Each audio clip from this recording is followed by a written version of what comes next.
symbole, Gorée, patrimoine mondial de l'humanité. Chers artistes du Théâtre Forum, chers représentants de la presse, distingués invités en vos rangs, titres et qualités. C'est avec une émotion toute particulière que nous venons ici à Gorée, lieu symbolique de mémoire, pour procéder au lancement de la campagne nationale des 16 jours d'activisme contre les violences faites aux femmes et aux filles.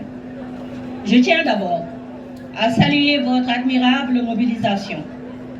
Je considère comme une belle preuve de votre adhésion à la politique nationale de développement, la vision Sénégal 2050, dont l'axe 2 accorde une place primordiale au renforcement des droits et à la protection des femmes et des filles. Au nom du chef de l'État, son Excellence M. Bassirou Diomaye Diakhar Faye, et de tout le gouvernement, conduit par le Premier ministre Ousmane Sonko, je vous remercie et salue encore votre engagement. Je salue également la participation remarquable des autorités de l'île de Gorée, en particulier mon cher frère, le maire, qui n'a ménagé aucun effort pour la réussite de cette activité. Permettez-moi, monsieur le maire, de transmettre les mêmes sentiments à l'égard de votre admirable épouse. J'associe à ces remerciements les autorités religieuses et coutumières ainsi que les organisations de femmes et de filles de Gorée.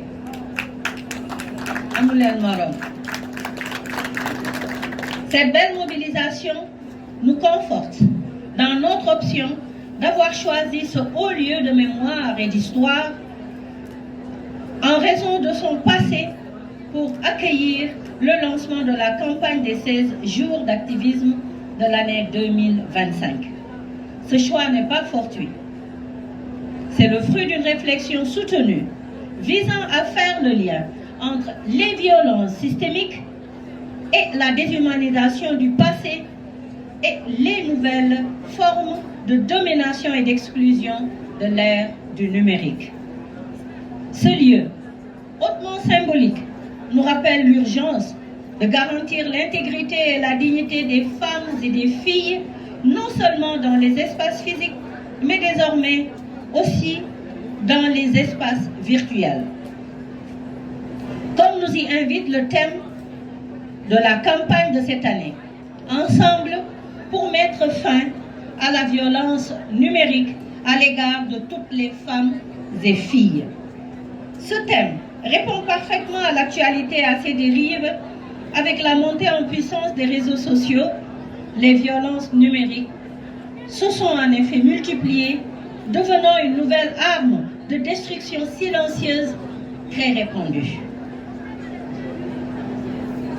Cette campagne mondiale nous rappelle que les violences faites aux femmes et aux filles ne sont pas seulement physiques ou visibles. Elles se déroulent aussi en ligne, dans nos téléphones, nos écrans. Les chiffres de l'enquête nationale de référence sur les violences faites aux femmes, commanditée par mon département, en partenariat avec le système des Nations Unies, mené par la NSD, parlent d'eux-mêmes. La prévalence des violences numériques subies avant l'âge de 18 ans est de 20,4%.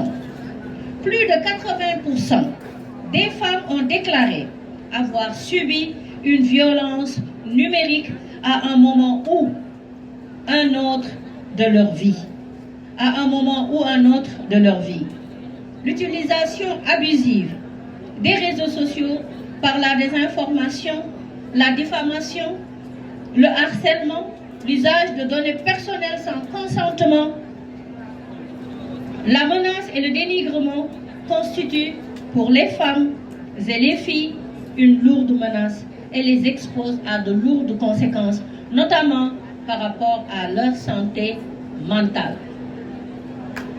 Mesdames et messieurs, le numérique doit être un espace d'émancipation, pas une nouvelle frontière de la violence. Face à ces défis, la riposte de l'État se poursuit et s'adapte, notamment en matière législative et institutionnelle. Nous avons déjà renforcé les dispositions du Code pénal à travers l'adoption en 2020 de la loi 2020-05 criminalisant le vol et la pédophilie. L'État s'emploie également à consolider les avancées générées par la loi sur la cybercriminalité et la loi sur la protection des données à caractère personnel à travers la stratégie New Deal technologique, qui vise à propulser le développement du Sénégal